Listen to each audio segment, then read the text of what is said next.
మన ప్రభువైన యేసుక్రీస్తు నామములో మీకు అందరికీ మరొకసారి వందనాలు సమర్పిస్తున్నాను. పరలోక రాజ్య ఉపమానాలకు సంబంధించిన విషయాలను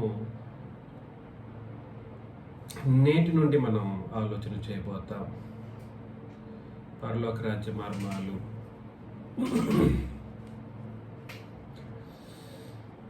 లేదా పరలోక రాజ్యానికి సంబంధించినటువంటి ఉపమానాలు. చెప్పాను కదా, గతంలో అంటే ప్రకటన గ్రంథం యొక్క వివరణలు ఎలా ఉంటాయో క్లిష్టతరంగా, అంతే సంక్లిష్టతతో కూడినటువంటి విధానంలో ఈ పరలోక రాజ్యానికి సంబంధించిన విషయాలు కూడా ఉపమానాల రూపంలో రాయబడ్డాయి. కాబట్టి మనం కొంచెం మనసు పెట్టకపోతే విషయాలు అర్థం కావు. మిమ్మల్ని అందరినీ ప్రేమతో మనవి చేస్తూ ఉన్నాను. కాబట్టి నేను గతంలో మీకు తెలియచేశాను, 2 రకాల పరలోక రాజ్యాలు ఉన్నాయి మత్తయి, మార్కు, లూకా, యోహాను సువార్తల్లో. ఎన్ని రకాలు? 2 రకాల పరలోక రాజ్యాలు మత్తయి, మార్కు, లూకా, యోహాను సువార్తల్లో ప్రస్తావించబడ్డాయి. ఒకటేమో అప్పుడే చెల్లుబాటులో ఉన్నటువంటి పరలోక రాజ్యం, మరొకటేమో రాబో పరలోక రాజ్యం. ప్రపంచంలో కొంతమంది దేవుని రాజ్యం అనుకుంటూ పరలోకంలో ఉన్న దేవుని రాజ్యం భూమి మీదకి వచ్చింది, అది ఆది కాండంలోనే ప్రారంభమైంది, ఆది కాండంలో దేవునికి ఏలుబడి ఉంది కాబట్టి అదే దేవుని రాజ్యం అనుకుంటూ ఆ రాజ్యాన్ని అందరూ ఇశ్రాయేలీలు పరిపాలించారని, ఆ తర్వాత యేసు ప్రభు అదే రాజ్యాన్ని పరిపాలించారని, అది ఇప్పటికీ కొనసాగుతుంది, కాకపోతే నిబంధన మారింది అన్నట్లుగా. ఆ తర్వాత క్రొత్త నిబంధన తర్వాత అన్నీ ముగించబడి ఆ దేవుని రాజ్యం పరలోకానికి వెళ్ళిపోతుంది అనే ఒక తప్పుడు అభిప్రాయాన్ని రుద్ది పుస్తకాలు రాసి మరీను దానికి వాళ్ళ భక్తులు, ఆ పుస్తకాలు రాసిన వారి యొక్క భక్తులు లక్షలాది రూపాయలు వాళ్ళకు తగలపెట్టడం లాంటి కార్యక్రమాలు చేశారు. సో బేసిక్ విషయం ఏమిటంటే, మత్తయి సువార్తలో 2 రకాల రాజ్య సంగతులు మాట్లాడిన విషయాన్ని కేవలం మీరు నేను మాత్రమే నేర్చుకోగలిగాం. ఒకటి పాత నిబంధన పరలోక రాజ్యము లేదా దేవుని రాజ్యము, 2 రాబోవు క్రొత్త నిబంధన దేవుని రాజ్యం లేదా పరలోక రాజ్యం. ఇందులో పరలోక రాజ్యము అని చెప్పబడినటువంటి చెల్లుబాటులో ఉన్న పరలోక రాజ్యం గురించి అనేక సందర్భాల్లో యేసు ప్రభు, నేను మీ మధ్య సూచక్రియలు చేస్తున్నాను కాబట్టి రాజ్యం ఆల్రెడీ మీ మధ్యలోనే ఉంది అని ఆయన చెప్పిన తర్వాత కూడా అప్పటికి ఉందనే లేదనే దాని అర్థం. అప్పటికే ఉంది. మరి అది ఏ దేవుని రాజ్యమై ఉండొచ్చు, లేదా ఏ పరలోక రాజ్యమై ఉండొచ్చు? ఎగ్జాక్ట్లీ. అందులో చాలా సందర్భాలు గతంలో కూడా మీకు వచనాలు చెప్పాను, కానీ ప్రత్యేకించి ఇప్పుడు దానికి సంబంధించి మాట్లాడుకొనక, మరి క్రొత్త నిబంధన దేవుని రాజ్యానికి సంబంధించినటువంటి ఒక విషయం ఏదైతే ఉందో దానికి సంబంధించిన విషయాలను ఎలా యేసు ప్రభు చెప్పారో అది మనం ఆలోచన చేయబోతాం. కాబట్టి క్రొత్త నిబంధన దేవుని రాజ్యం లేదా క్రొత్త నిబంధన పరలోక రాజ్యానికి సంబంధించిన ఉపమానాలన్నింటినీ కూడా అన్ని సంగతులన్నీ కూడా ఉపమానాల రూపంలో యేసు ప్రభు ఉపదేశం చేశారు. ఏ పద్ధతి మీకు తెలిసిన విషయం ఏది, ప్రత్యేకించి చెప్పాల్సిన అవసరం లేదు. యేసు ప్రభు చెప్పినప్పుడు దాన్ని ఉపమానాల రూపంలో చెప్పుకుంటూ వెళ్ళారు. అందులో ప్రాముఖ్యంగా క్రొత్త నిబంధన పరలోక రాజ్యపు సంగతిని, ఉపమాన సంగతిని ప్రారంభించటం మన మత్తయి సువార్త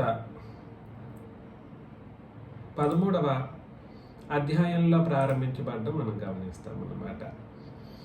మత్తయి సువార్త 13వ అధ్యాయం మొదటి నుండి నేను చదువుతాను. ఆ దినమందు యేసు ఇక ఇంటి నుండి వెళ్ళి సముద్ర తీరమున కూర్చుండెను. ఆ దినమందు యేసు ఇంటి నుండి వెళ్ళి సముద్ర తీరమున కూర్చుండెను. బహుజన సమూహములు తన యొద్దకు కూడి వచ్చినందున. ఎందుకు వచ్చారు వాళ్ళు? జన సమూహాలు ఏదో ఎదురు చూసుకుంటూ వచ్చారు. ఈయన ఏదన్నా అద్భుతాలు చేస్తారేమో, చూసి తరిద్దాము, ఏమైనా రోగాలుంటే పోగొట్టుకుందాం, ఏమన్నా కోరికలుంటే కోరుకుందామని వాళ్ళు కోకొల్లలుగా జనాలు ఆయన్ను వెంబడించారు. ఆయన వద్ద వచ్చి కూడి వచ్చారన్నమాట. అప్పుడు యేసు ప్రభు ఆయన ధోని ఎక్కి కూర్చోండు. ఆ జనులందరూ ధరిని నిలిచి ఉండగా ఆయన వారిని చూచి చాలా సంగతులను, ఎలాగా అండర్లైన్ చేసుకోవాలి, చాలా ఇంపార్టెంట్ 3వ వచనం. ఆయన వారిని చూచి చాలా సంగతులను ఉపమాన రీతిగా చెప్పెను. ఎవరిని చూచి? జన సమూహములను చూచి. జన సమూహాలను చూసినప్పుడు ఈయన ఏ రీతిలో ఉపదేశం చేస్తున్నారు అని అంటే ఉపమాన రీతిలో ఉపదేశం చేస్తూ ఉన్నారు. జన సమూహాల దగ్గర ఉపమానాల రీతి. చాలా మంది, ఒక్క మనల్ని తప్ప, ఎలా రాంగ్ స్టెప్ వేశారు ఎవరికైనా గుర్తుందా? ఉపమానాలు రూపంలో చెప్పడం ద్వారా మనుషులు సులభంగా అర్థం చేసుకుంటారు అనే ఒక మిస్కన్సెప్షన్, ఒక తప్పుడు అభిప్రాయం. ఎలాగా? ఉపమానాలు చెప్పడం ద్వారా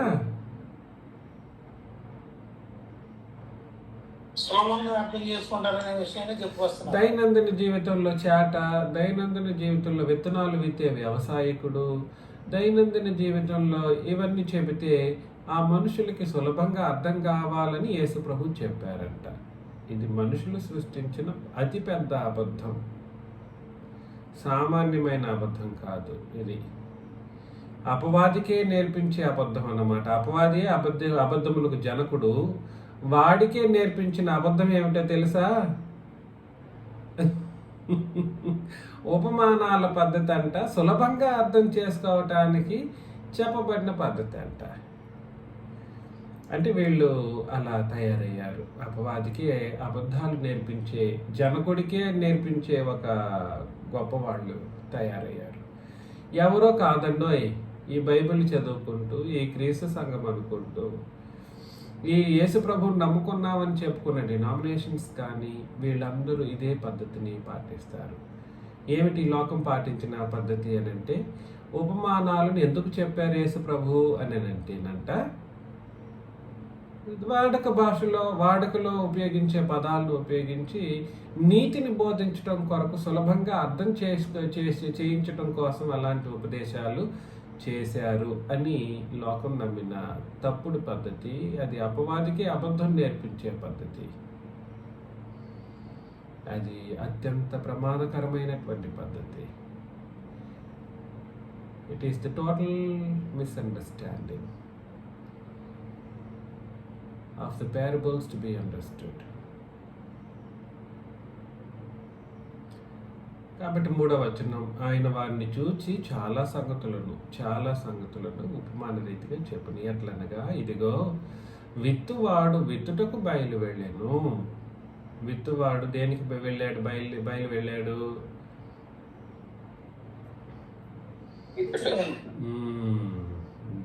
విత్తుటకు బయలు వెళ్ళాను. వాడు విత్తుచుండగా కొన్ని విత్తనములు త్రోవ ప్రక్కను పడెను. రాసుకోండి, త్రోవ ప్రక్కను విత్తబడిన విత్తనములు ప్రక్కను పడెను. త్రోవ పక్క పడితేనంట పక్షులు వచ్చి వాటిని మింగివేసెను. కొన్ని చాలా మన్ను లేని రాతి నేలను పడెను. అక్కడ మన్ను లోతుగా ఉండనందున అవి వెంటనే మొలచెను గాని సూర్యుడు ఉదయించినప్పుడు అవి మాడి వేరు లేనందున ఎండిపోయాయి. చూడండి, ఇవన్నీ ఎలా అర్థమవుతాయా? ఇట్లా చెబుతా ఉంటే ఎంత వినటానికి బాగానే ఉంది కథలాగా, అవునా కాదా? ఇప్పుడు చదువుతూ ఉంటే విత్తనాలు విత్తాడంటే త్రోవ పక్కన పడ్డాయంట, కాకులు లేదా పక్షులు వచ్చి దాన్ని తీసుకెళ్ళిపోయాయి, తినేసాయంట. అదేవిధంగా విత్తనాలు రాతి నేల, చాలా మన్ను లేని కొంత మాత్రం మన్ను కలిగినటువంటి రాతి నేల మీద పడితేనంట మన్ను లోతుగా ఉండనందున వెంటనే మొలిచెను. కానీ సూర్యుడు ఉదయించినప్పుడు అవి మాడి వేరు లేనందున ఎండిపోయాను. బాగుందిగా, ఇక్కడి వరకు బాగానే ఉంది. అసలు ఏం చెప్పడానికి యేసు ప్రభు ప్రయత్నం చేస్తున్నారన్నది అక్కడ ఇందులో మీరు ఈ కథలో, ఇది ఉపమానం అనే కథలో ఇందులో సులభంగా అర్థం అవటానికి ఏముంది? ఏమన్నా ఉందా? సులభంగా అర్థం అవడం కోసం ఉపమాన పద్ధతిలో చెప్పారు యేసు ప్రభు. సులభంగా అర్థం చేసుకోవడం కొరకు కాదన్నది అక్కడ చదువుతుంటే ఏం చెప్పడానికి ప్రయత్నం చేస్తున్నారు అనేది మీకు అర్థమైపోతుంది. సులభంగా చెప్పడం కాదు ఉపమానాల పద్ధతి అంటే. లేదా సులభంగా అర్థం అవ్వడం కొరకు చెప్పే పద్ధతి ఖచ్చితంగా కాదన్నది మీరు గుర్తించాలి. కొన్ని ముండ్ల పొదల్లో పడిను, ముండ్ల పొదలు ఎదిగి వాటిని అణిచివేసాను. కొన్ని ఎక్కడ పడ్డాయి? ముండ్ల పొదల్లో పడ్డాయి. ముండ్ల పొదలు ఏం చేశాయంటే ఎదిగి వాటిని అణిచివేశాను. నాలాంటి కొంతమంది ఉంటారు, ముండ్ల పొదల్లో పడేటట్లుగా విత్తనాలు విత్తేవాడికి తెలీదా? ఎందుకు అట్లా విసిరేస్తాడని నేను ప్రశ్నించగలను. రాతి నేల మీద పడితే అది ఎట్లా మొలుస్తుంది? అవునా కాదా? ప్రశ్నించరా? ఎవరైనా కూడా ప్రశ్నించడానికి అవకాశం లేదంటారా?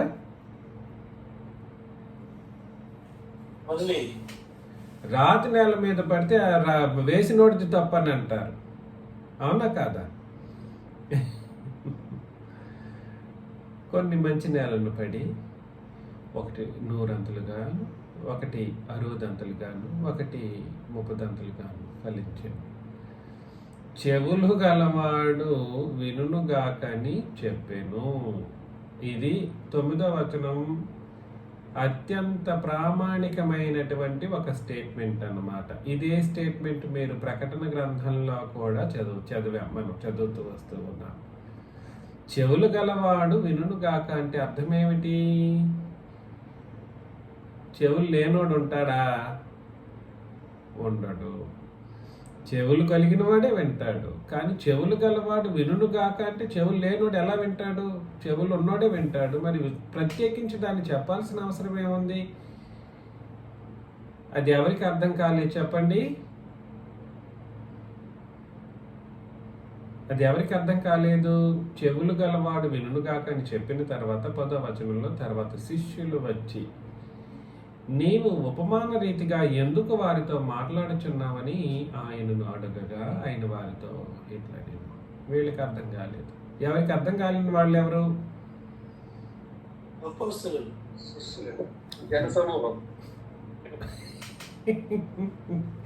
ఎక్కడ లేని ఆన్సర్ ఎందుకు వస్తుందండి విజయ్ కుమార్ గారు? తర్వాత శిష్యులు వచ్చి అపోస్తులు అంటారు శేషు గారు. అపోస్తులే కాదని నేను అనట్లేదు. అక్కడ చెప్పిన పదానికి స్టిక్ ఆన్ అవ్వండి. తర్వాత శిష్యులు వచ్చి అని అక్కడ నేను చదివాను, మీరు చదువుతూ ఉన్నారు. తర్వాత శిష్యులు వచ్చి వాళ్ళు అపోస్తులే కాదని నేను అనట్లేదు. జన సమూహం అని ఎందుకు అంటారు విజయ్ కుమార్ గారు? 10వ వచనంలో తర్వాత శిష్యులు వచ్చి నీవు ఉపమాన రీతిగా ఎందుకు వారితో మాట్లాడుచున్నావని ఆయనను అడుగగా ఆయన వారితో ఇట్లా నేను కూడా అదే చెప్తున్నా, 10వ వచనమే చదువుతున్నది. ఒకరికి అర్థం కాలేదు, ఒకరికి అర్థమయ్యింది. ఇద్దరికి అర్థం కాలేదు. అటు జనసమూహం వాళ్ళు ఈయనేదో చెప్తూ ఉన్నారు, ఈయన చెప్పాల్సిన బోధలంతా చేసిన తర్వాత మనకు ఏదన్నా చేస్తాడు సహాయం, అని ఈ జనాలు తల ఒప్పుకుంటూ కూర్చుంటున్నారు. ఇప్పుడు ప్రజలు ఎలాగో అలాగే. ఒక ఉపదేశకుడు పోతే ఏదన్నా ఒక మాట చెప్పడానికి పోతే వాళ్ళు జోబీలు చూస్తారు, చేతులు చూస్తారు. వాళ్ళు ఎప్పుడైనా పిలువబోతారు, ఏమైనా ఏ పోతారని ఎదురు చూస్తూ ఉంటారు. అదే పద్ధతి ఆనాడు కూడా ఉంది. మనుషులు ఎప్పటికీ ఇన్ని సంవత్సరాలు అయిన తర్వాత కూడా మారట్లేదు. ఆత్మ సంబంధంగా ఆలోచన చేసే ఒక పరిస్థితి మనుషుల ఎట్లా కనబడట్లేదు. సంఘంలో ఉన్నవాళ్ళు, వాళ్ళలో కూడా కొంతమంది మాత్రమే విషయాలను ఆత్మ సంబంధంగా తీసుకుంటుంటారు, అందరూ కాదు. కాబట్టి నీ శిష్యులు వచ్చి నీ ఉపమాన రీతికి ఎందుకు వారితో మాట్లాడుచున్నావు? అది ఉపమానము అనేది ఉపమాన రీతులు యేసు ప్రభు చేస్తున్నారన్న దాన్ని గుర్తించింది శిష్యులు. ఎందుకు మాట్లాడుచున్నావని ఆయన అడుగుగా ఆయన వారితో ఇట్లా నేను పరలోక రాజ్య మర్మములు ఎరుగుట మీకు అనుగ్రహింపబడి ఉన్నది కానీ వారికి అనుగ్రహింపబడలేదు. కాబట్టి పరలోక రాజ్య మర్మాలను గుర్తించటం అనేది ఎవరికి తెలుసు? పరలోక రాజ్య మర్మాలను నేర్చుకోవటం లేదా అర్థం చేసుకోవటం, దాన్ని ఎరగడం అనేది ఒక అనుగ్రహంతో కూడినటువంటి పరిస్థితి. ఎవరికి అనుగ్రహించబడింది వాటిని, ఆ విషయాలను ఎరగడం అనేది ఏంటంటే మీకే అనుగ్రహించబడింది. అనుగ్రహం లేకుండా పరలోక రాజ్య మర్మాలు గుర్తించడం అని అంటే అంత సులభతరం కాదనే కదా దాని అర్థం. నేను చెప్పిన స్టేట్మెంట్ మీకు అర్థమైందా? పరలోక రాజ్య మర్మాలను గుర్తించే లేదా ఎరిగేటువంటి అనుగ్రహం లేకుండా అది అర్థం చేసుకోవటం అసాధ్యమని దాని అర్థం అన్నమాట. మరేంటి ప్రజలు ఇప్పటి వరకు ఏం చెప్పారు చెప్పండి? ఈరోజు చాలామంది ఉపదేశకులు ఏం చెప్పారు? ఉపమానాలంట సులభంగా అర్థం అవ్వడం కొరకు యేసు ప్రభు నీతి బోధ చేశారంట. అందుకే నేను చెప్పింది, అక్కడ పోస్తులకు అర్థం కాలేదని అంటే నీకెలా అర్థం అవుతుంది? అనుగ్రహం పొందిన వాళ్ళకే దాన్ని ఎరగటం అనేది, అనుగ్రహం పొందిన వాళ్ళకే అది అర్థమవుతుంది. మీకు కూడా మీకే అర్థం అవ్వాలి. కానీ వీళ్ళకి అనుగ్రహం పొందుకున్న వాళ్ళకే ఇంకా అర్థం కాలేదు ఆయన చెప్పిన ఉపమానం. అనుగ్రహం పొందుకున్న వాళ్ళకే ఉపమానం అనేది అర్థం కాలేదు. అందుకని వచ్చి అడిగేశారనమాట, ఎందుకు ప్రభువా మీరు ఉపమానాల రీతిలో ఎందుకు చెబుతున్నారు ఈ ఉపదేశాలు అని అడిగేశారనమాట. అప్పుడు చెప్తున్నారు సంగతి ఏమిటంటే ఆన్సర్ యేసు ప్రభు, పరలోక రాజ్యం మర్మములు ఎరగటం మీకు అనుగ్రహింపబడి ఉన్నది కానీ వారికి అనుగ్రహింపబడలేదు. అది అర్థం చేసుకోవాలంటే పరలోక రాజ్య సంగతులను, రాబోవు పరలోక రాజ్యం అనగా రాబోవు క్రొత్త నిబంధన సంఘం యొక్క విలువలు అల్లాటప్పాగా ఉండేవాడికి అర్థం కాదు. దారిడిపోయే దానయ్యలకు అది నిజంగా అర్థం కాదు. ఇవాళటికి క్రొత్త నిబంధన రాజ్యం అన్న దానిని పాత నిబంధన రాజ్యంతో ముడివేసి మాట్లాడిన వాళ్ళే కానీ ప్రతి ఒక్కడు ఇది ఒక ప్రత్యేకమైన రాజ్యం, ఇది మరణమే లేని రాజ్యం అనే సంగతిని గుర్తించలేని ఒక పరిస్థితుల్లో నేటి క్రీస్తు సంఘ పెద్ద ఉపదేశకులు అనబడిన వాడు పెద్ద చిన్న అని కాదు. Everybody is like that. ప్రతి ఒక్కడు వయసులో పెద్ద ఉండొచ్చు, డబ్బులో పెద్ద ఉండొచ్చు, కానీ వయసు, డబ్బు, అధికారం దేవుని దగ్గర చెల్లుతుందా? చెల్లదు. కాబట్టి ప్రేమతో మీకు అందరికీ తెలియచేసే విషయం ఏమిటంటే యేసు ప్రభు సమాధానం ఇస్తూ పరలోక రాజ్యం మర్మములు ఎరుగుట మీకే అనుగ్రహించబడింది అంటే ఈయన ఉపదేశం రూపంలో చెబుతున్నటువంటి ఆ బోధలను గ్రహించగలిగే శక్తి అక్కడ ఎదురుగా కూర్చుంటున్నటువంటి జన సమూహములకు లేదు. దాన్ని గ్రహించే శక్తి ఎవరికి లేదు? వాళ్ళకి అనుగ్రహం లేదు కాబట్టి వాళ్ళు దాన్ని గ్రహించలేరు. కలిగిన వానికే ఇయ్యబడును, వానికి సమృద్ధి కలుగును. ఈ మాటను మీరు చాలా సందర్భాల్లో డబ్బుల విషయంలో బాగున్నోడికి దేవుడు ఇస్తూ ఉంటాడు, లేనివాడికి ఉన్నదాని దగ్గర కూడా తీసేస్తాడని ఈ వచనాన్ని చూపెడుతూ ఉంటారు. ఆ కలిగినది ఏమిటంటే అనుగ్రహం, దైవాధికారం, దైవానుగ్రహం. కలిగినది కలిగిన వానికి దైవానుగ్రహం పొందుకున్నవాడు, దైవానుగ్రహం పొందుకున్నవాడు, కలిగినవాడు. కాబట్టి ఎవడైతే దైవానుగ్రహం పొందుకొని ఉన్నాడో, అనుగ్రహం ఎవరికైతే అనుగ్రహించబడిందో వాడికి మాత్రమే ఈ ఉపమాన సంగతులు ఇయ్యబడుతున్నాయి. ఎలా ఇవ్వబడతాయంటే సమృద్ధిగా కలుగును, సమృద్ధిగా అనుగ్రహం ఉంది కాబట్టి ఈ ఉపమానాల సంగతిని సంపూర్ణంగా నేర్చుకునేటువంటి ఒక సమృద్ధి ఆ వ్యక్తికి కలుగును. లేని వానికి కలిగినది వాని యొద్ద నుండి తీసివేయబడును. దైవానుగ్రహం లేని వాడికి మన దగ్గర ఉన్నది కూడా తీసివేయబడుతుంది. ఏమున్నది? దైవానుగ్రహం లేనప్పుడు ఏముంటుంది వాడి దగ్గర? ఏముంటుంది చెప్పండి, గెస్ట్ చేయండి చూద్దాం. ఎవరైనా చెప్పండి. మర్యాదాస్ గారు, శేషు గారు, ప్రసాద్ గారు, విజయ్ కుమార్ గారు. భౌతికమైన ఆశీర్వాదం కాదు, అందుకే అది చెప్పకూడదు అంటాను, మరలా భౌతికమైన ఆశీర్వాదం అంటారు. చెప్పిన సంగతులను గ్రహించే సంగతి. దగ్గరకు వచ్చారు.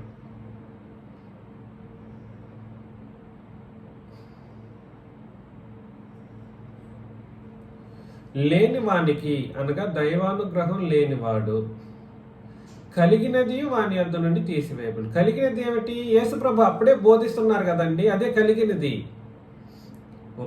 ఉపదేశం చేస్తూ ఉన్నారు కదా, అప్పుడు వాళ్ళందరూ వింటున్నారు. దాన్ని ఏమన్నారంటే, ఈ ఉపమానాలను వింటూ ఉంటే వాళ్ళకి ఏదో కొంత వాళ్ళ చెవిలో పడింది కదా, అది కూడా ఏం చేయబడుతుందంట? అది కష్టంగా ఉందా? అది దాని నిజమైన అర్థం. That's what the truth is. దాని అర్థం అదే. కాబట్టి కలిగిన వానికి ఇయ్యబడును. అది కూడా ఎలా ఇవ్వబడుతుంది? సమృద్ధిగా కలుగును. లేని వానికి కలిగినదియో అని అంటే ఉన్న డబ్బుల్ని తీసేస్తాడని కాదు. లేనివాడు అని అంటే అనుగ్రహం లేనివాడు ఏదైతే కలిగి ఉన్నాడో, అనగా అప్పటి వరకు విన్నది ఏదైతే ఉందో వాడి మనసులో వినుంటాడుగా, పైన చెప్పినవి ముండ్ల పొదల్లో పడింది, అదని విన్నాడా లేదా? జనసమూహంలో వాళ్ళు, జనసమూహంలో ఏమో లేని వాళ్ళు, కలిగిన వాళ్ళు ఎవరు? అపోస్తలులు. వీళ్ళకే అధికారం ఉంది కాబట్టి, అనుగ్రహం ఉంది కాబట్టి ఆ విషయాలను వాళ్ళకే సమృద్ధిగా యేసుప్రభువు నేర్పిస్తూ ఉన్నారు. లేని వాళ్ళు ఎవరు? అనుగ్రహం లేని వాళ్ళు ఆ ఎదుర్కొన్న జన సమూహాలు, కోటాను వేలాది ప్రజలు. ఆ లేని వాళ్ళకి ఉన్నది కూడా, అంటే అప్పటి వరకు విన్నదాన్ని కూడా తీసేస్తాడన్నమాట. వాని యొద్ద నుండి తీసివేయబడును. మరియు వారు చూచుచుండియు చూడరు, వినుచుండియు వినకయు గ్రహింపకయు ఉన్నారు. ఇందు నిమిత్తం నేను ఉపమాన రీతిగా వారికి బోధించుచున్నాను. ఈ ప్రజలు కన్నులారా చూచి, చెవులారా విని, హృదయముతో గ్రహించి, మనస్సు త్రిప్పుకొని నా వలన స్వస్థత పొందకుండానట్లు. చూసారా? మనసు త్రిప్పుకొని నా వలన స్వస్థత పొందకుండానట్లు వారి హృదయం క్రోవినది. వాళ్ళకి కావలసిన స్వస్థత దేనికి? శరీరానికి అనుకున్నవి వాళ్ళు ఎదురు చూశారు. వాళ్ళు పరిగెత్తుకుంటూ వచ్చింది యేసుప్రభువుని వెంబడించింది. దేని కొరకు వెంబడించారంటే వాళ్ళ కష్టాలు తీరిపోవాలి, ఉన్న అనారోగ్య స్థితులన్నీ స్వస్థమైపోవాలి అని వాళ్ళ ఎదురు చూపు. కానీ వాస్తవానికి ఈయన అనుగ్రహించే స్వస్థత మనుషులు అనుకున్నంత సులభమైన స్వస్థత కాదు. నేను చెప్తున్నది మీకు అర్థమవుతుందా? వారి హృదయం క్రొవ్విన హృదయానికి స్వస్థత అవసరం. మారని మనసు త్రిప్పుకొని ప్రభువు వైపు చూసే కన్నులు, ప్రభువు బోధ వైపు వినే చెవులు అవసరమై ఉంది. వారి చెవులు వినుటకు మందములైనవి, వారు తమ కన్నులు మూసుకొని ఉన్నారు అని అన్నాడు అనమాట. అలా ఉండాలనేది యాక్చువల్లీ రూలు. వాళ్ళు వినకూడదు, ప్లస్ వాళ్ళు చూడకూడదు. ఇశ్రాయేలీల గురించి అది సంకల్పం. యెషయా గ్రంథం 6వ అధ్యాయం 9-10 వచనాలు చదివితే, యెషయా గ్రంథం 6వ అధ్యాయం 9-10 వచనాలు. ఆయన, నీవు పోయి ఈ జనులతో ఇట్లనుము, మీరు నిత్యము వినుచుందురు కానీ గ్రహింపకుందురు. ఎట్లా వింటారు వీళ్ళు? నిత్యం వింటా ఉంటారు కానీ ఏమీ గ్రహించరు. నిత్యము చూచుచుందరు కానీ తెలుసుకొనకుందురు. అంటే తెలుసుకొనకుందురు అంటే వాళ్ళకి అర్థము వాస్తవానికి చెప్పండి, అర్థము కాకూడదన్నది కండిషన్ అక్కడ. తెలుసుకొనకుందురు అంటే ఇంకా వాళ్ళు తెలుసుకునే అవకాశమే లేదు. యేసు ప్రభు యొక్క మాటలు నిత్యం వింటూ ఉంటారు, ఆయన చేసిన ప్రతి దాన్ని చూస్తూనే ఉంటారు, కానీ వాళ్ళు విన్నా గ్రహింపరు, చూసినా తెలుసుకొనకుందురు అని అంటే వాళ్ళకి గ్రహించే అనుగ్రహం లేదు అని దాని అర్థం అన్నమాట. కాబట్టి పరలోక రాజ్య మర్మాలను అంత సులభంగా చెప్పేయడం, అందులోని విషయాలను అంత సులభంగా అర్థం చేసుకోవడం అనేది అపోస్తులకే మొదట కష్టమయ్యింది. అట్లాంటిది నిబంధన తెలియదు, క్రొత్త నిబంధన అంటే ఏమిటో తెలియదు, పాత నిబంధన ఎక్కడి వరకు తెలియదు. ఇవేమీ తెలుసుకోనకుండానే హఠాత్తుగా ఉపదేశాల వలన అర్థమైపోతాయా వీళ్ళ యొక్క ఉపదేశాలు? అర్థం కాదు. అన్ని తప్పుడు ఉపదేశాలు చేస్తూ ఉంటారనమాట. 6:10 వారు కన్నులతో చూచి, చెవులతో విని, హృదయముతో గ్రహించి, మనస్సు మార్చుకొని స్వస్థత పొందకపోవునట్లు, అండర్లైన్ చేసుకోవాలి, పొందకపోవునట్లు ఈ జనుల హృదయములు క్రొవ్వ చేసి, అండర్లైన్ చేసుకొని, క్రొవ్వ చేసి అంటే ఇది దేవుడే వాళ్ళకి ఫర్బిడన్ చేశారు, అనుగ్రహం లేదు అని దాని అర్థం అన్నమాట. పరలోక రాజ్య మర్మాలను గ్రహించే అనుగ్రహం వారికి ఇవ్వబడలేదు జన సమూహానికి. మరి ఎవరికి ఇవ్వబడింది? శిష్యులకి లేదా అపోస్తలులకి. ఈ జనుల హృదయము క్రొవ్వ చేసి వారి చెవులు మందపరిచిన వాడెవరు? దేవుడే. వారి కన్నులు మూయించమని చెప్పాను. కాబట్టి పరిస్థితి ఏమిటంటే వాళ్ళు చూసినా వాళ్ళు చూడకుండా ఉంటారు, వాళ్ళ చెవులు మందంగా ఉంటాయి, వాళ్ళ హృదయాలు క్రొవ్వ చేయబడి ఉంటాయి అన్నమాట. This is part of the plan. దేవుని యొక్క పాత నిబంధన సంకల్పంలోను క్రొత్త నిబంధన సంకల్పంలోను ఇది భాగం. దయచేసి గ్రహించండి. ఇశ్రాయేలీలకు లేదా ఆ అనుగ్రహం, ఇశ్రాయేలీలో ఎంత గొప్పవాళ్ళకు కూడా లేదు అంతటి అనుగ్రహం.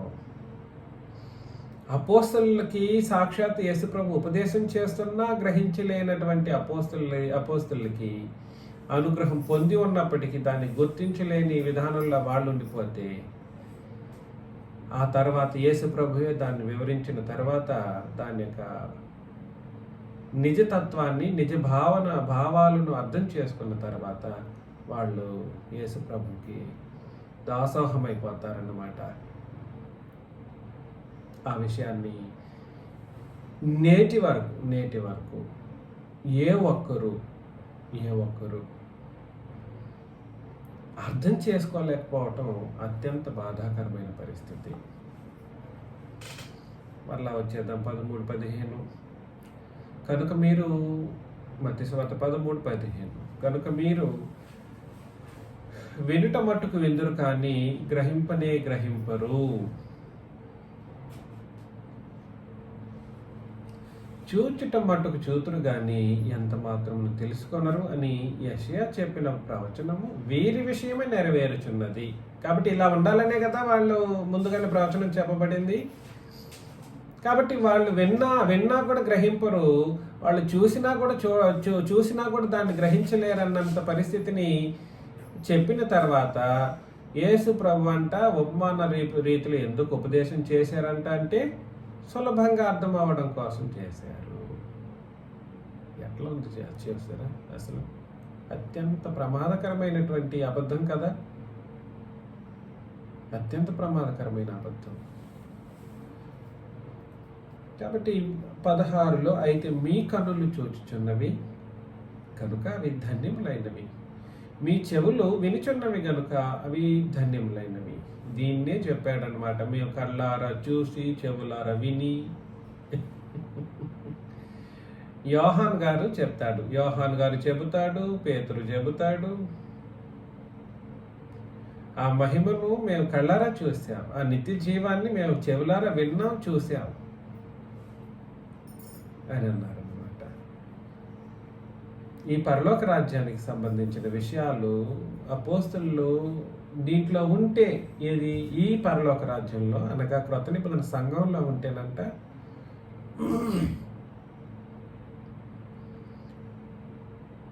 సాక్షాత్తు పరలోకానికే వెళ్ళినంత గొప్పదైన స్థితి మనకు అనుగ్రహించబడుతుందనే ఒక అత్యంత ఉన్నతమైన విషయాలను అపోస్తలులు అప్పుడు అర్థం చేసుకోవడానికి ప్రయత్నం చేశారు.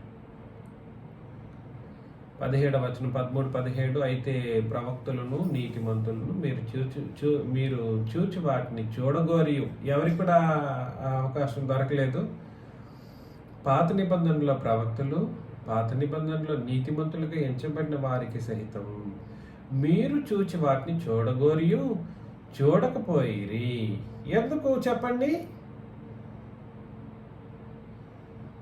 ఎందుకు అన్నానంటే, చెప్పండి తిమోతి గారు. వారి అవిశ్వాసం. నీతిమంతులు అన్నారు, తిరిగి అవిశ్వాసం అని ఎందుకు అంటారు? అది మర్మముగా ఉన్న జగత్తుత్పత్తి. ఆగండి, రాబో సంఘానికి ఉపదేశం చేయబోయేది పాత నిబంధనలో నీతిమంతులో ప్రవక్తలో కాదు. వాళ్ళకి క్రొత్త నిబంధనలో అత్యంత హీనమైన వాడని చెప్పడానికి కూడా అవకాశం లేదు. ప్రతి ఒక్కరూ చాలా మంది గొప్ప తక్కువ అన్నట్టు కూడా బేరీస్ వేసి మాట్లాడారు. అట్లాంటిది ఏమీ లేదు క్రొత్త నిబంధన సంఘంలో. సుమి ఘనుడు, అల్పుడు ఇలాంటి మాటలకు అవకాశం లేదు.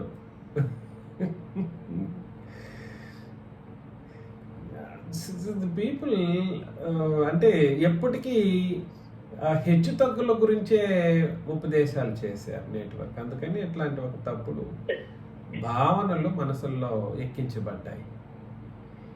అయితే చెప్తున్నాను చూడండి, అయితే అనేక ప్రవక్తలను నీతిమంతులను మీరు చూచి వాటిని చూడగోరి చూడకపోయారు, మీరు విను వాటిని వినగోరి వినకపోయిరని మీతో నిశ్చయముగా చెప్పుచున్నాను. వాళ్ళకి క్రొత్త నిబంధన ఒకటి వస్తుందని, ఆ రాబోడానికి మునుపు యేసు ప్రభు పుట్టబోతారని, పుట్టిన తర్వాత క్రొత్త నిబంధన సంగతులను ఉపమానాల రీతిలో పరలోక రాజ్య విషయాలను, ఆ సంఘపు విషయాలను యేసు ప్రభు ఉపదేశం చేయబోతారు అనే విషయాన్ని అనేక ప్రవక్తలు, అనేక నీతిమంతులు దాన్ని గుర్తించగలిగారు ముందుగానే. కానీ ఎదురు చూశారు, మా కాలంలో ఆయన వస్తే బాగుంటుంది, మేము కూడా ఆ క్రొత్త నిబంధనలోనికి వెళ్ళిపోతాము, ఎంత బాగుంటుందో, ధన్యకరమైన జీవితం అని ఆ ప్రవక్తలు, ఆ నీతిమంతులు ఎదురు చూశారంట. చూడగోరారు. చూచి వాటిని వీరు చూసే వాటిని వాళ్ళు చూడగోరారు.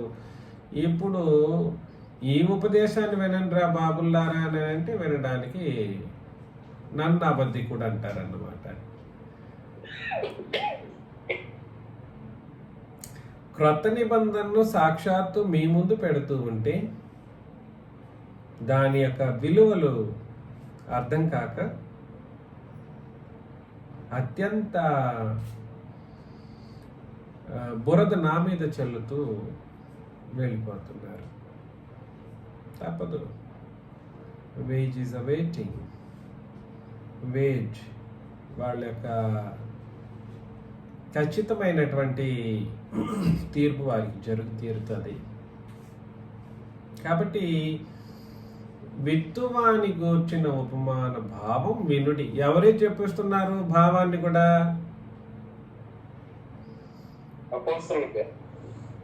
ఎవరు చెబుతున్నారు భావాన్ని? యేసు ప్రభు. దయచేసి గుర్తించండి, అది ఉపమానం అనేది సులభంగా అర్థమైతే మొదట అనుగ్రహం పొందిన వాళ్ళకి అర్థమై ఉండాలా వద్దా? అర్థమై ఉండాలి. వాళ్ళకి అది కూడా అర్థం కాకపోయింది. అనుగ్రహం పొందుకున్న వాళ్ళకి అర్థం కాలేదు, అనుగ్రహం లేని ఆ క్రొవ్విన హృదయం కలిగిన వాళ్ళకి అర్థం కాలేదు. మరి దాని భావాన్ని యేసు ప్రభు వివరించే ఒక పరిస్థితి ఇక్కడ వచ్చింది. భావాన్ని యేసు ప్రభు చెప్తున్నారు అనమాట. విత్తువానికి వచ్చిన ఉపమాన భావాన్ని వినుడి అంటే ఉపమానం చదివేస్తే వాళ్ళు అది అర్థమైపోతుందా? అర్థము కాదు. కాబట్టి ఉపమాన భావాన్ని వినుడి. ఎవడైనను రాజ్యమును గూర్చిన వాక్యము వినియు గ్రహింపకయుండగా. దేని గురించి చెప్తున్నాడు? ఎవడైనను రాజ్యమును గూర్చిన వాక్యము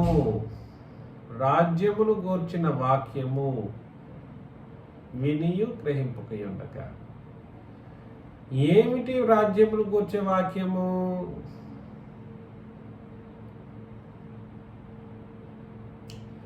రాజ్యమును గూర్చిన వాక్యము సంఘం గురించి బాబు. రాజ్యమును గూర్చిన వాక్యము ఈజ్ ఈక్వల్ టు సువార్త. రాజ్యమును గూర్చిన వాక్యం ఈజ్ ఈక్వల్ టు సువార్త.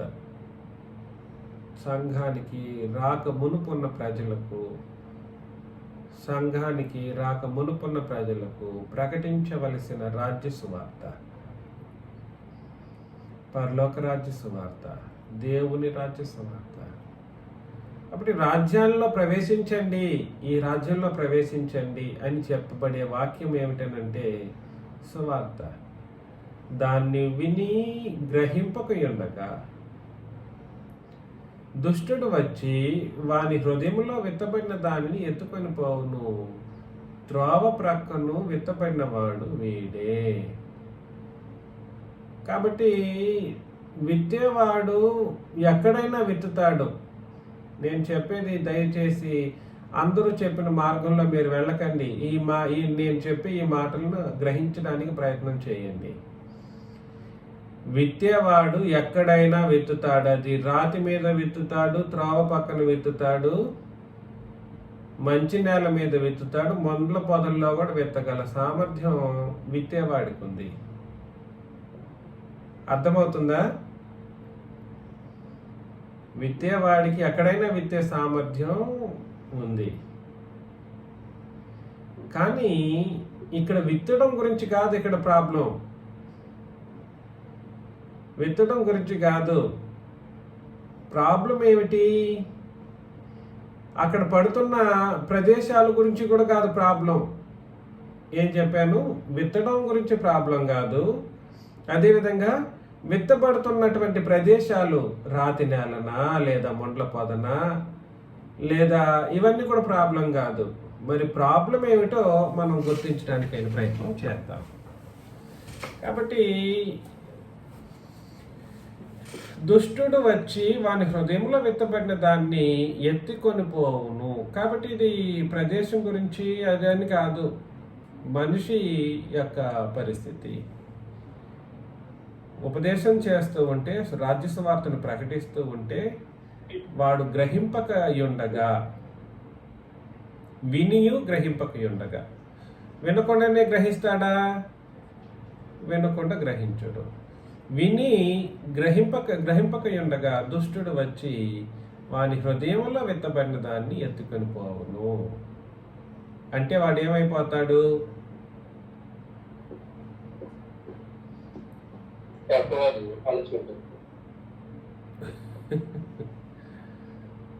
పాపిగానే ఉండిపోతాడు. నరకానికి సిద్ధమైన వాడు అని అర్థం అన్నమాట. హృదయంలో దేవుని యొక్క క్రొత్త నిబంధన సువార్తను, రాజ్య సువార్తను ఇవాళ నన్ను లేదా అంటే మనం ఒక సంఘం తప్ప ప్రపంచం మొత్తానికి ఇంత పెద్ద ప్రపంచంలో మనం చెప్పే సంగతులను మనం చెప్పేది తప్ప ఇంకెవడు కూడా సరే ఈ రాజ్య సువార్తను ప్రకటించిన వాడు లేడు. క్రొత్త నిబంధన రాజ్య సువార్తను ప్రకటించిన వాడంటూ ప్రపంచంలో లేడు. ఎంతమందికి నేను ప్రకటించానో వాళ్ళలో నేను కొన్ని వేల మందికి ఫోనుల్లోనే, తర్వాత వేల మందికి డైరెక్ట్గా, కొన్ని వేల మందికి ఈ 4 రాష్ట్రాల్లో తిరుగుతూ, కర్ణాటక, ఆంధ్రప్రదేశ్, తెలంగాణ, తమిళనాడు ప్రాంతాల్లో తిరుగుతూ వెళుతూ ఉంటే కూడా సరే ఆయా భాషలో మాట్లాడే ప్రదేశాలకు వెళ్ళి ఆ భాషల్లో ప్రకటించడానికైన ప్రయత్నం చేసినప్పటికీ అనేక సందర్భాల్లో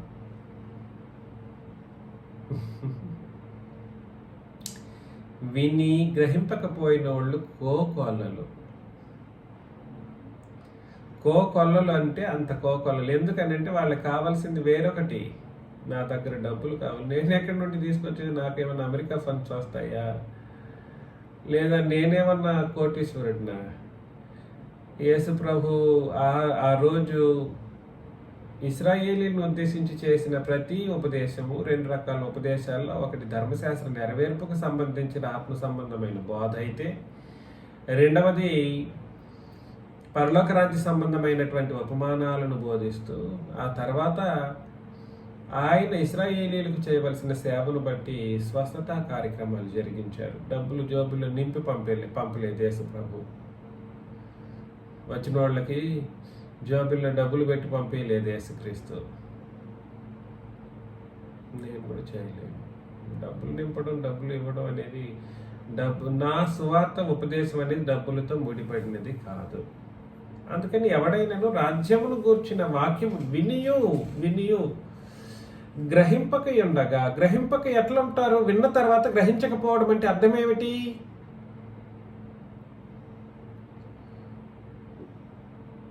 క్రియ చేయకపోవటం. ఎందుకు క్రియ చేయకపోవడం అని అంటే, దుష్టుడు వచ్చి వాని హృదయంలో విత్తబడిన దాన్ని ఎత్తుకొని పోతాడు. అంటే వాళ్ళ హృదయంలో మాటలు ఉన్నాయా లేదా? విన్నాడు కాబట్టి ఎక్కడికి వెళ్ళింది? హృదయాన్ని తాకింది. విన్నాడు, అది ఎక్కడికి వెళ్ళింది? హృదయానికి తాకింది. విన్నది హృదయానికి తాకితే ఆ హృదయం ఏం చేయాలంటే పని చేయాలి. పని చేయకపోతే వాడు వినియు గ్రహించని వాడు అని అర్థం అన్నమాట. విన్నవాడు హృదయంలో దాచుకున్న తర్వాత అది క్రియారూపం దాల్చకపోతే వాడు వినియు గ్రహించని వాడు. కాబట్టి వాడిని దేనితో పోల్చాడు అని అంటే, త్రోవ ప్రక్కన విత్తబడిన వాడు వీడే అని అన్నాడు అనమాట. త్రోవ పక్కన విత్తితే కాకులు ఎలా ఎత్తుకుపోతాయో అలాగా వీడి హృదయంలో విత్తబడిన వాక్యం అనేది నీలో ఉండకుండా చేయటానికి అపవాది పనిచేస్తాడు, దుష్టుడు పనిచేస్తాడనమాట. నీకెందుకు లేవంతా, ఎదుగరా, ఏం కావాలో నేను చూస్తానని వాడు ఆ హృదయంలో విత్తబడిన దాన్ని చెరిపేయడానికి అనేక రకాలైనటువంటి మేలులు వాడు చేస్తాడనమాట. అర్థమవుతుంది నేను చెప్పేది? కాబట్టి త్రోవ పక్కన విత్తబడిన వాడనంటే త్రోవ పక్కన విత్తినది కాదు ఇక్కడ ప్రాబ్లం. వీడి యొక్క మనస్తత్వం అలాంటిది, వాడి యొక్క హృదయ తత్వం అలాంటిది. ఎలాంటిది అని అంటే, ఎలాంటిది? వినియు గ్రహింపని వాడు అంటే క్రియ చేయని వాడు అని అర్థం అన్నమాట.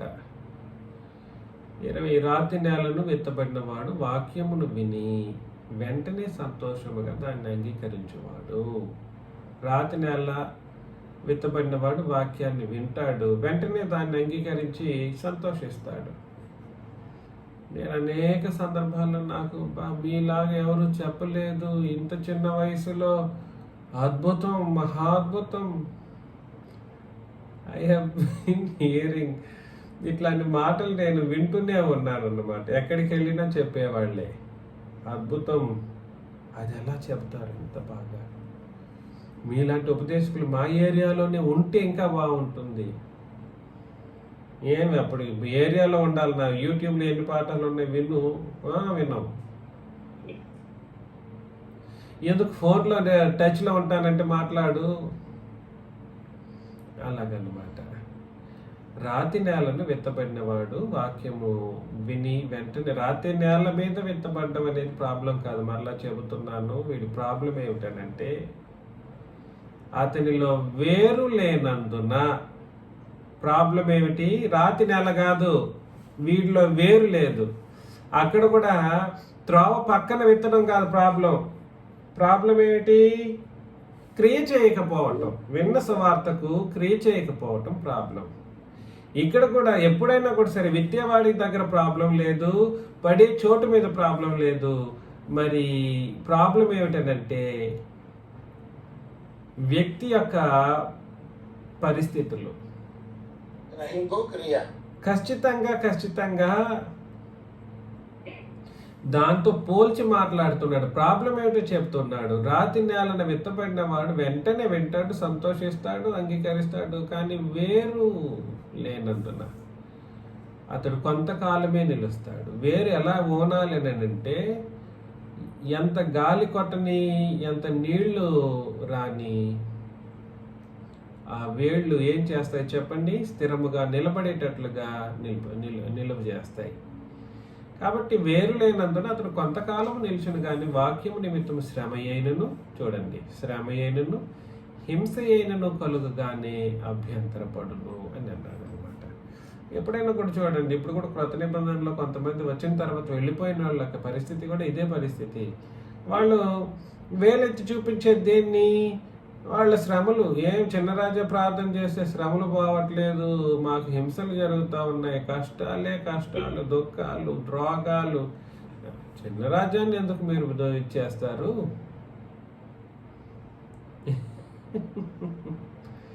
అంటే నువ్వు చిన్నరాజా కోసం వచ్చావన్నమాట. చిన్నరాజాన్ని నమ్ముకున్నావా? నరకం పోతావు. చిన్నరాజు చెప్పేది వాక్యమా కాదా అది గుర్తించు. క్రొత్త నిబంధన చట్టమా కాదా అది అర్థం చేసుకో. క్రొత్త నిబంధన చట్టం అయితే చిన్నరాజ్యంతో పాటు నువ్వు కూడా అంగీకరించాల్సిన పరిస్థితి ఉంది. ఇక్కడ ప్రత్యేకంగా నాకు ఒక బోధ, మీకు ఒక బోధ ఉందా? లేదు. మీరు పాటిస్తే నిబంధనను మీరు పాటిస్తే మీరు పరలోకం పోతారు, నేను పాటించకపోతే నేనే నరకం పోతాను. నా కోసం మీరు పోరు, మీకోసం నేను పోలేను. ఎవరి యొక్క వ్యక్తిగతమైన విషయం అదే.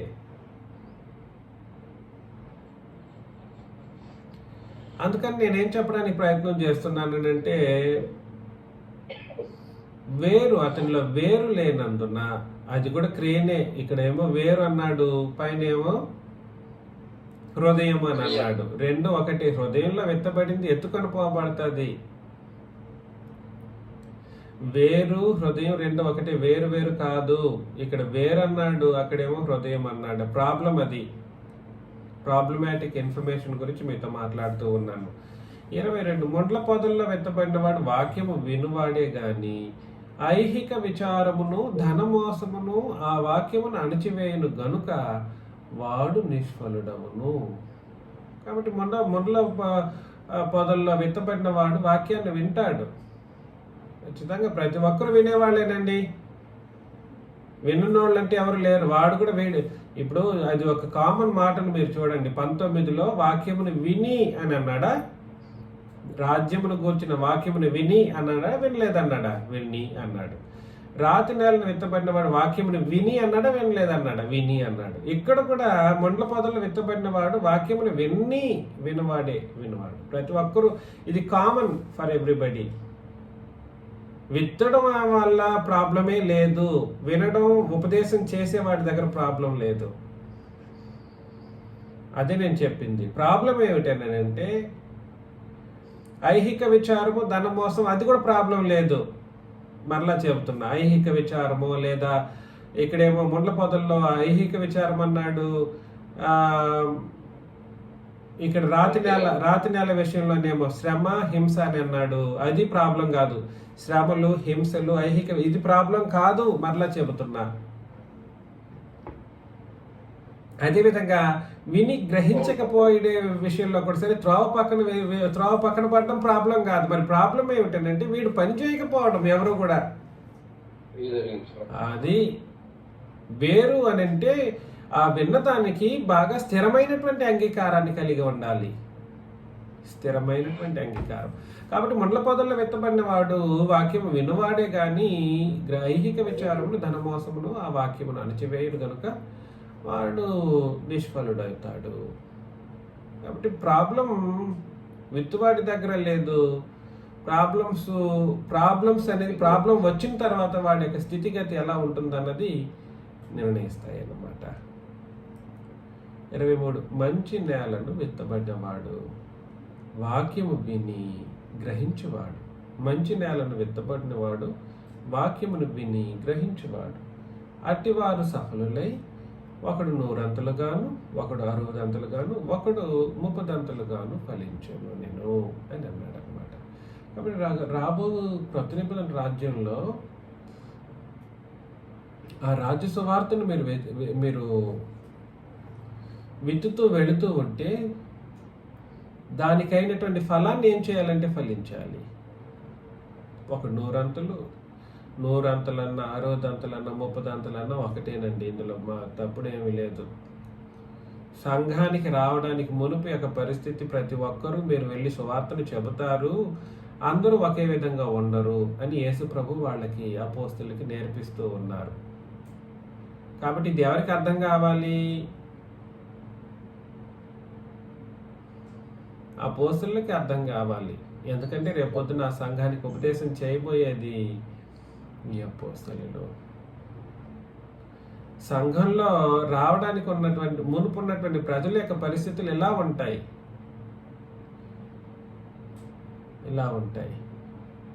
కొంతమంది సంఘంలోకి వచ్చిన తర్వాత కొంతకాలం నిలిచిన తర్వాత శ్రమలు హింసలు వచ్చిన తర్వాత ఏమైపోతారు? అభ్యంతరపడి వెళ్ళిపోతారు. అంతా అంగీకరిస్తారు, పని చేస్తారు. కొంతకాలం ఇట్లాంటి పరిస్థితులు వచ్చింది అనుకోండి వెళ్ళిపోతారు. కొంతమంది ముండ్ల పొదల్లో ఐహిక విచారము, మోసం అని చదివాను, క్షమించాలి, ధనమోహమును ఆ వాక్యమును అణచివేయను గనుక వాడు నిష్ఫలుడైపోతాడు. సువార్త క్రియారూపం చేయాల. సువార్త క్రియ చేస్తే అత్యంత అద్భుతమైనటువంటి కార్యాలు మన జీవితాల్లో జరుగుతాయి. 100 అంతలు 60 అంతలు 30 అంతలుగా ఫలిస్తాయి. అంటే దీని అర్థం ఏమిటో చెప్పండి? 100 అంతలు 60 అంతలు 30 అంతలు అంటే భూమి మీద సంఘంలో ఉన్నవాడు ఎవడు విడిచి వెళ్ళిపోడు, పని చేస్తాడు ఎంతటి కష్టాలు వచ్చినా అని దాని అర్థం అన్నమాట. ఇక్కడ రాజ్యంలో ఉంటాడు, స్థిరంగా ఉంటాడని దాని అర్థం. ఎక్కడికో వెళ్ళిపోతాడని, పరలోకానికి వెళ్ళిపోతాడని కాదు. పరలోకానికి వెళ్ళిపోయే సంగతి ఇక్కడ 100 అంతలు 60 అంతలు 30 అంతలుగా ఫలిస్తేనే పరలోకం. నేను అందుకే చెప్పాను ముందు సువార్త, ఇది దేవుని రాజ్యమును కూర్చిన వాక్యం అని అంటే సువార్త చెప్పిన తర్వాత విన్నవాడు, సరిగ్గా విన్నవాడు సంఘంలో ఉంటాడు. సంఘంలో ఉండి 100 అంతలు 60 అంతలు 30 అంతలు సంఘంలో ఉండే చేస్తాడు, అన్ని ఫలిస్తాడు. ఫలించడం అనేది సంఘంలో జరిగే ఒక కార్యక్రమం. ఫలించడం అనేది ఎక్కడ జరిగే కార్యక్రమం? పరలోకానికి వెళ్ళి 100 అంతలు, పరలోకానికి వెళ్ళి 60 అంతలు, పరలోకానికి వెళ్ళి 30 అంతలు ఫలించే ఒక కార్యక్రమం లాంటిది ఏమి లేదు. అక్కడికి వెళ్ళిన తర్వాత ఏ కార్యాలు ఉండవు, ఏమి ఉండవు. You don't have to do anything. You will just stay with your God and your lord very happily in the eternity. యుగాలు సంతోషమే ఉంటుంది. అక్కడెళ్ళి ఫలించడం గురించి కాదు ఇక్కడ చెప్పేది. ఇది ఎక్కడ ఫలించే కార్యక్రమం అండి? 100 అంతలు 60 అంతలు 30 అంతలు సంఘంలో జరిగించే ఒక కార్యక్రమం. అందుకని నేలన విత్తబడటం అనేది సువార్త. విత్తనం ఏమిటి? విత్తనము ఇస్ ఈక్వల్ టు సువార్త, which is in turn equal to రాజ్యమును గూర్చిన వాక్యం. రాజ్యమును గూర్చిన వాక్యం అది చెప్పేటప్పుడు ఎట్లాంటి ప్రజలు ఉంటారో అనలైజ్ చేసుకుని ఉపదేశం చేయండి అని యేసు ప్రభు చెప్తున్నారన్నమాట. మనం కూడా నేను ఒకానొక ప్రదేశంలోకి వెళ్ళినప్పుడు రాయచూరు ఆ చుట్టుపక్కల ప్రాంతానికి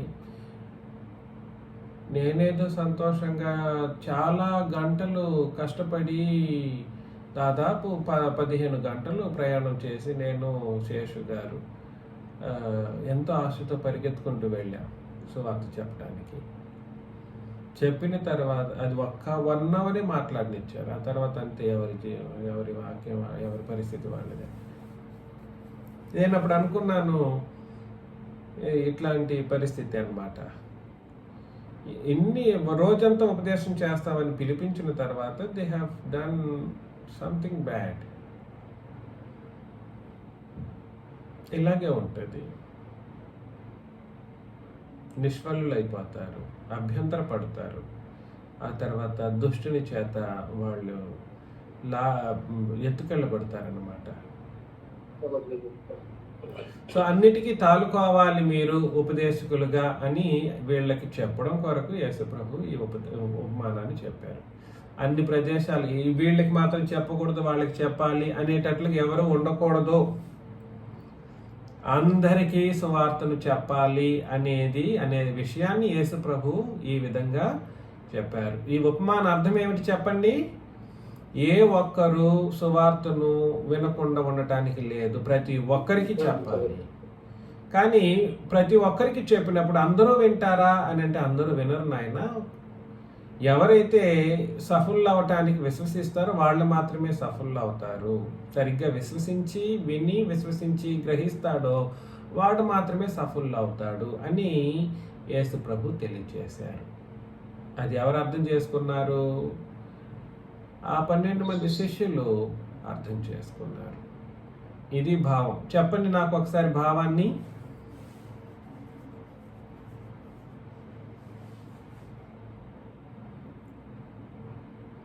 భావం చెప్పండి. సువార్తను చెప్పేటప్పుడు ప్రతి ఒక్కరికి చెప్పాలి.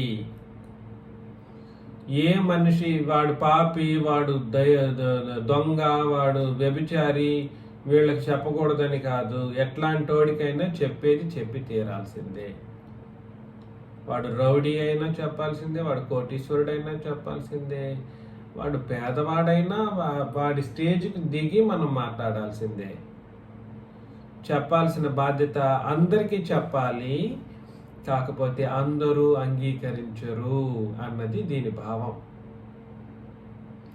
సువార్తను విత్తే విషయంలో ప్రతి ఒక్కరికి విత్తాలి, కానీ అందరూ లోబడరు, విధేయత చూపించరు అన్నది దీని యొక్క అల్టిమేట్ భావం అన్నమాట. ఇది మీరు గుర్తించండి. మీకు అందరికీ వందనాలు.